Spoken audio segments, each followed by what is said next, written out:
and welcome to the 128th episode of Don't Forget the Popcorn.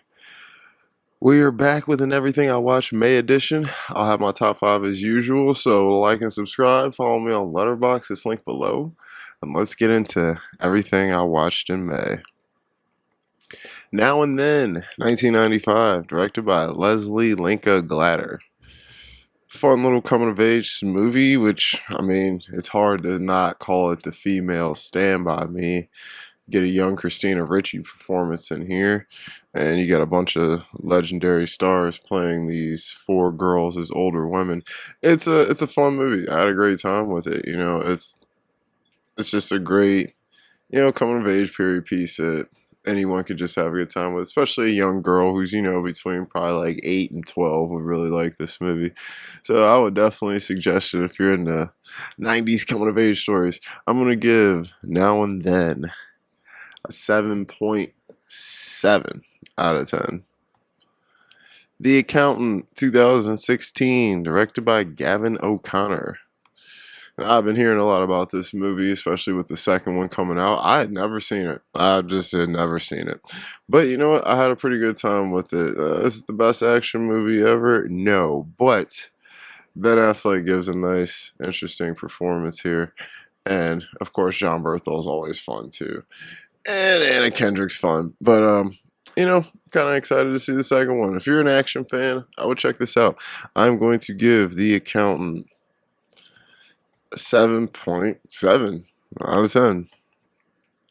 Good Night and Good Luck, 2005, directed by George Clooney. A fun little, another period piece set in, I believe it's the 1950s. It's about these journalists who uncover some deadly secrets about the U.S. military, and these guys try and get it out. Of course, there's people who don't want them to get it out. Interesting movie. Some good performances in here. It's definitely one of those movies you should see at least once. I'm going to give Good Night and Good Luck a 7 out of 10. Willow, 1988, directed by Ron Howard. Now, I swore I saw this movie when I was younger, but I did not. I don't think I did. This movie is about a dwarf who is blessed with the responsibilities of delivering this child to a certain place to stop some evil forces. Yeah, Val Kilmer in here giving a great performance. Rest in peace. It's just a fun little 80s fantasy adventure movie. If you're into like The Labyrinth or Dark Crystal or movies like that, this is right up your alley. I'm going to give Willow a 7.4 out of 10. All right, we got our first top 5 of the month. Titan, 2021, directed by Julia Ducournau. I'm really a fan of this director. I liked her last movie a lot, Raw, and I'm excited to see her new movie that just premiered at Cannes. Titan was a masterpiece. It was a masterpiece. It's about this girl dancer in her 20s who ends up getting pregnant by a vehicle, and in a weird series of events, she ends up befriending or starting a interesting relationship with a guy who lost his son. I'm telling you, this is one of the emotionally grabbing films I've watched in a while. I cried like a baby. Absolutely loved it. But it is not for everyone. It's an art house film. It's very strange at times, but I absolutely loved it. I'm going to give Titan a perfect 10 out of 10. The Stoned Age, 1994, directed by James Melkonian. All right, I ended up watching this movie for the podcast I do with my buddy, and as bad as this movie was, I did have some fun with it. It's a silly early 90s movie about some dudes trying to get chicks and drugs and beer. But it's got some charm to it. It's got its moments. I did laugh at times. It's not Dazed and Confused as much as it may want to be, but It's still worth watching if you're a stoner movie fan. So I'm going to give The Stoned Age a 6 out of 10. Mandy, 2018, directed by Panos Cosmatos. Fun Nicolas Cage movie. This movie, Mandy, is very stylized, fun, like action horror film.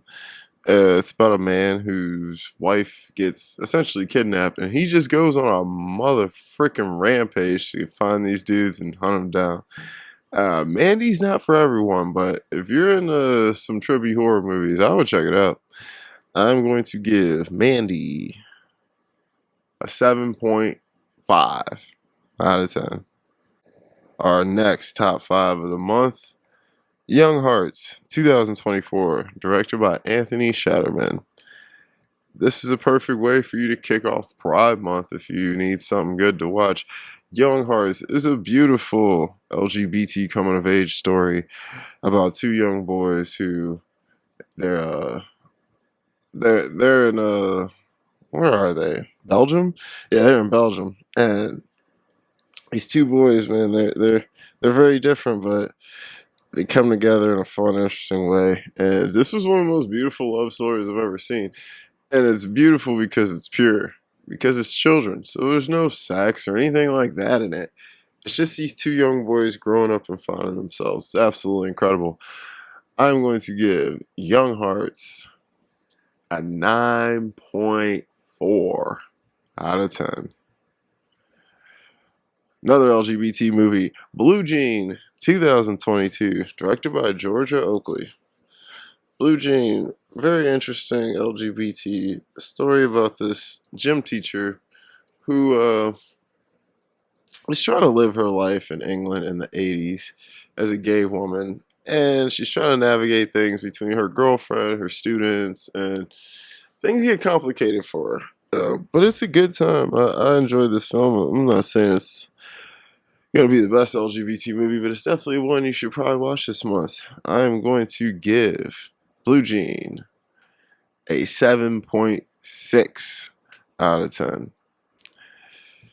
Batman Ninja versus the Yakuza League, 2025, directed by Junpei Mizuka and Shinji Takagi. Okay, I was a big fan of Batman Ninja. I'm an even bigger fan of Batman Ninja versus the Yakuza League. This movie is fire, man. This is one of the dopest anime action movies I've watched in a minute, at least newer ones. Dude, what makes this movie great? You get to see Batman fighting against all his friends, all the Justice League, and these guys are all jacked up crazy. It's wild. I'm going to give Batman Ninja versus the Yakuza League an 8.8 out of 10. Our next top 5 of the month, Diva, 1981, directed by Jean-Jacques Benet. All right. I was a huge fan of this man's movie I watched a couple months ago, Betty Blue. I thought that film was absolutely incredible, and I think this film is absolutely incredible. Diva is about a young man in Paris who essentially falls in love with this opera singer he likes. But in a weird series of events, he gets caught up in like this criminal underworld, and he's got everybody in the city looking for him. It is absolutely fantastic. Love this film. Would highly suggest it. I'm going to give Diva a perfect 10 out of 10. Another top 5 of the month. An LGBT film for you guys to watch this month. Femme, 2023. Directed by Sam H. Freeman and Nag Choon Ping.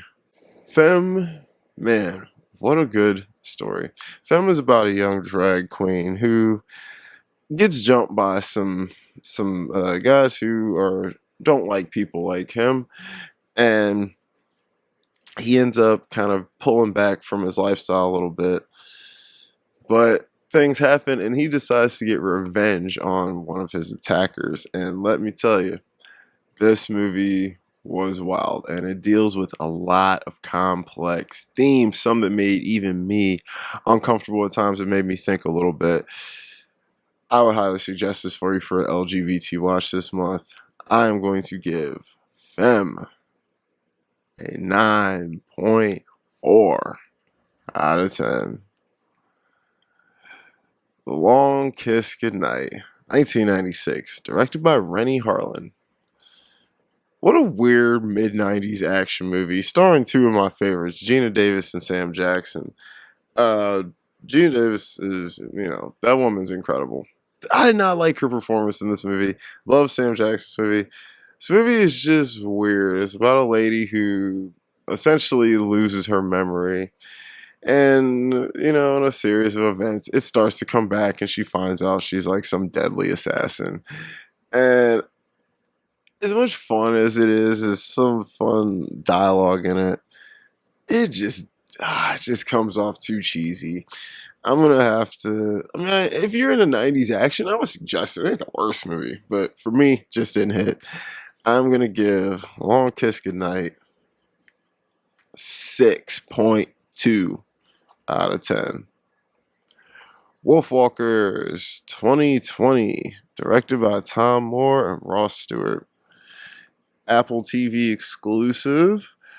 Fun animated movie with some of the best animation I may have ever seen. Wolfwalkers is about, I think they're in Scotland or Ireland. I'm sorry, I apologize for messing up. They're in one of these countries, but this single dad and his daughter are trying to survive, and they're wolf hunters. Lo and behold, this girl ends up turning into a wolf, and obviously there's a conflict between the dad and the town and everyone. It's a great film. I had a good time with it. Definitely something to put on for your kids. I'm going to give Wolfwalkers an 8.5 out of 10. Our next top 5 of the month. Yeah, guys, I watched like 3 of these in one night. Dick, 1999, directed by Andrew Fleming. Okay, I'm going to sing this movie's praises a little bit, and I know people are going to probably be wondering why. Dick is an absolutely fantastic political satire movie starring two lovely angels from the late 90s, the lovely Michelle Williams and Kirsten Dunst. This movie is about these two young girls who, in a weird, stupid way, end up uncovering that Nixon was involved in the Watergate scandal. And I absolutely loved this movie. I mean, I loved it from start to finish. Probably too much. And I really can't tell you why. It's funny. These two women are so charismatic, and I just had such a blast with this movie. There ain't no year like 1999. So, I mean, listen, if you're into political satires, absolutely watch Dick. If you're just into a fun little movie about two young girls being silly, just watch this. I absolutely loved it. So, I'm going to overscore this movie way more than most people would give it. But on a personal level, I'm sorry. I'm going to give Dick a perfect 10 out of 10. Bachelor Party, 1984, directed by Neil Israel. Okay, old Tom Hanks movie. This might have been like maybe his second or third movie. It's about a guy, young, very immature guy, who is marrying someone probably way out of his league. And him and his homies are on a bachelor party and things just get out of hand. Looks like a film that probably inspired The Hangover a little bit. Tom Hanks is very charismatic. It's got its moments. I didn't love it, but I didn't hate it either. I'm going to give Bachelor Party a 6.4 out of 10. The Panic in Needle Park, 1971, directed by Jerry Schatzberg. Man, a movie that makes you see love and drugs are a deadly combination. Young Al Pacino role. This movie's about two heroin addicts in New York City who have to navigate life, battling their addictions, incarcerations, infidelity, all kinds of stuff. Very touching film. If you're into drug addict movies, I'd definitely watch it. I'm going to give The Panic in Needle Park an 8 out of 10. To Kill a Mockingbird, 1962, directed by Robert Mulligan. Gregory Peck. I've been on a Gregory Peck kick lately, so that's why I wanted to watch this movie. I've seen it before. It's just been a long time. Great film. You know, if you're a fan of the book, I think this adapts it pretty well. And Robert Duvall as Boo Radley is one of the best first performances ever. I don't even really think he talks in it. If you're a fan of the book, I would suggest this. I'm going to give To Kill a Mockingbird 8.3 out of 10. Death Wish, 1974, directed by Michael Winner. Charles Bronson, fun little New York action movie. This movie was not what I expected. I was actually interested because Death Wish Skateboards, I believe, named their company after this movie. This movie is decent. It really wants to be Dirty Harry, and it's not Dirty Harry, but it's still a good time. It's about this guy whose wife and daughter get attacked by muggers in New York City, and he kind of just says, you know what, I'm just take these muggers into my own hands, but not in the way you think. So if you're into those kind of movies, I'd check it out. I'm gonna give Death Wish a 6.8 out of 10. Gandahar, 1987, directed by René Lello. Now, I really, really like The Fantastic Planet from this director, one of the best animated films of all time. Gandahar was not. This one was weird. I really, truthfully, I'm gonna be honest, I really can't even tell you what exactly is happening. It's just, I know these dudes. There's like a dude who's trying to like stop these other dudes from like taking over his people, but then he like realizes like he's a part of them or something. I don't know. I was kind of bored. I'm gonna give Gandahar a 6.1 out of 10. Masculine, Féminin, 1966, directed by Jean-Luc Godard. This film, I was quite excited for. It looked like it was something right up my alley. A French romance movie with a bunch of talking in it. And for whatever reason, man, Jean-Luc Godard just does not hit for me in the way he does for other people. And I really want him to, but it just doesn't seem to be happening. This film is about a group of young men and women who are, I guess, in a friend group, and they're all kind of testing the waters with each other in weird ways. And there's a lot of good parts in here and things that come together, but overall, it just didn't do it for me. I'm going to give Masculine, Féminin a 6.8 out of 10. Pride and Prejudice, 2005, directed by Joe Wright. Alright, we all know I'm not crazy about these kinds of films, but in the last couple years I've seen some that I like. I really liked Emma from a few years ago with ATJ and Mia Goth. And you know, I liked Brooklyn a lot. I loved Brooklyn actually, with Saoirse Ronan from a few years ago. So I'm like, I've been on a streak with these kinds of period pieces. This one did not hit for me. I think this is one of the most overrated movies I've ever seen. I was shocked at the reviews and how beloved this movie is. This thing was boring as hell and just so, man. It was just, I couldn't imagine whatever it's based on, the book or whatever, it being any better. So, I mean, if you're into like period pieces like this, romance period piece, I mean, I guess watch it. I wouldn't. I'm going to give Pride and Prejudice a 5.4 out of 10. Crouching Tiger, Hidden Dragon, 2000, directed by Ang Lee. A cultural revelation, man. This movie was huge when it came out. It won a whole bunch of Oscars and, you know, kind of set a standard and a blueprint for action movies for the future. And for good reasons, man. This movie's really cool, coming off the heels of The Matrix. You know, You would think that a movie like this would just live in its shadow, but no, this movie stands out on its own.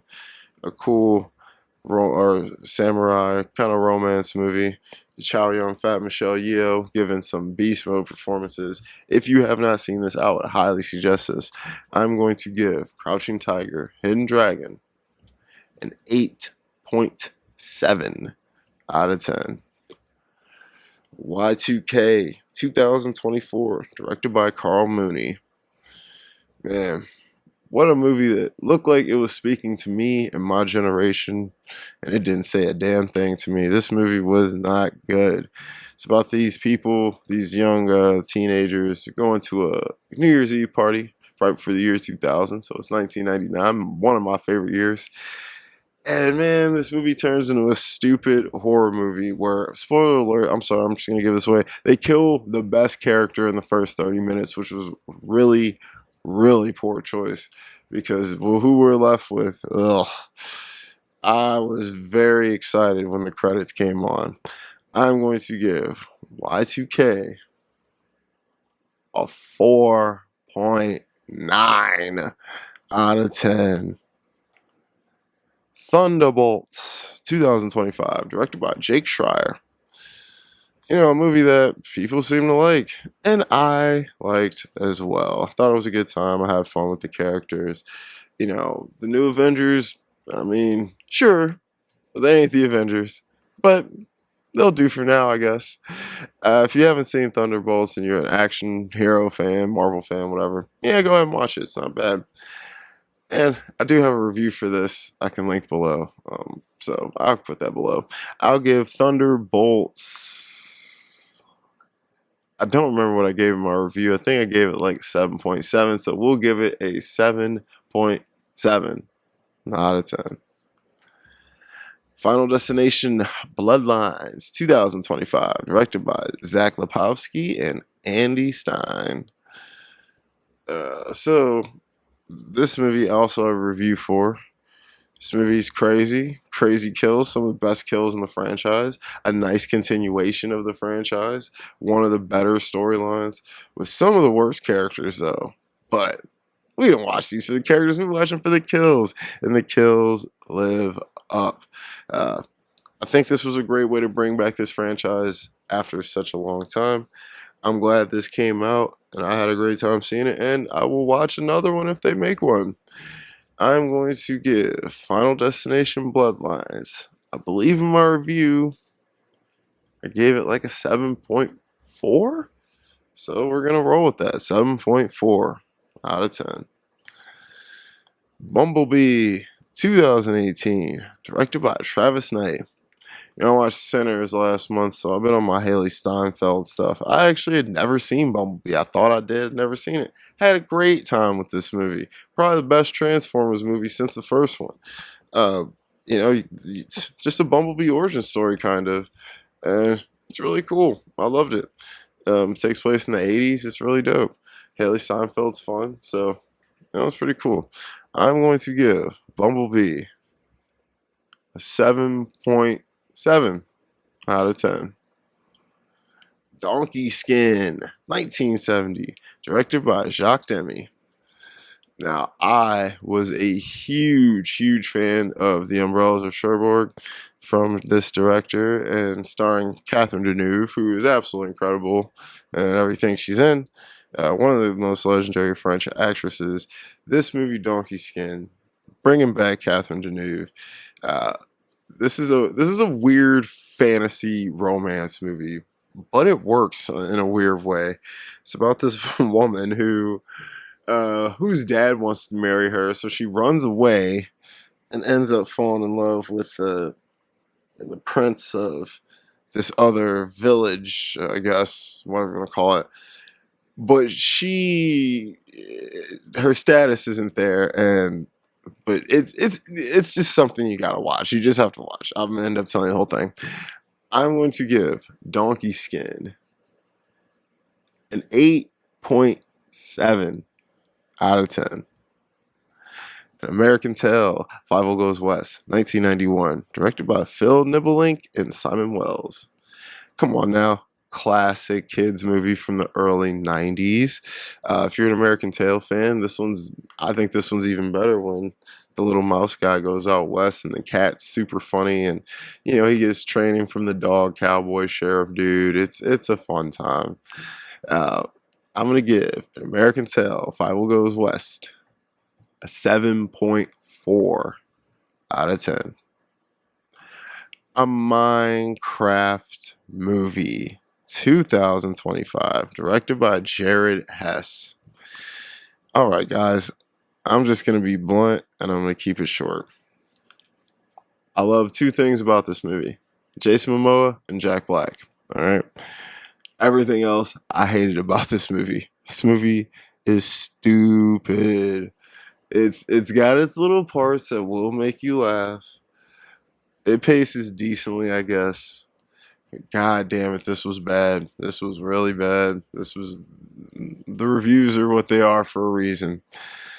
This is for kids, okay? This movie's for 6 to 10, 11-year-olds, all right? Even if you play Minecraft, because I play Minecraft, this movie will not appeal to you. So I'm going to give a Minecraft movie a 3 out of 10. And that's one of the lowest scores I think I've ever given on this channel. Last but not least, Millennium Mambo, 2001, directed by Hoi Hasayo Sign. I do not think I got this person's name right. I'm sorry. Millennium Mambo, a fun little, well, I won't call it fun, but a little early 2000s romance film about a young woman who is in a very toxic, on and off again relationship with this guy he just sucks at. But she has to find herself in all these ways, and she leaves and comes back, and it's one of them type of stories. But it was a good time nonetheless. Didn't love it, didn't hate it. I'm going to give Millennium Mambo a 7.3 out of 10. Guys, thank you so much for watching my Everything I Watched in May. If you made it this far, you must have had a decent time, so go ahead and subscribe. Help me hit my goal of 700 subs by the end of spring. Let me know if there's a film or topic you'd like me to review. Follow me on Letterboxd, Ralph Vader. It's linked below. I got a podcast with my buddy, The Cutting Room Floor. I'll link that below for more movie content. I'll be back next week. And don't forget the popcorn.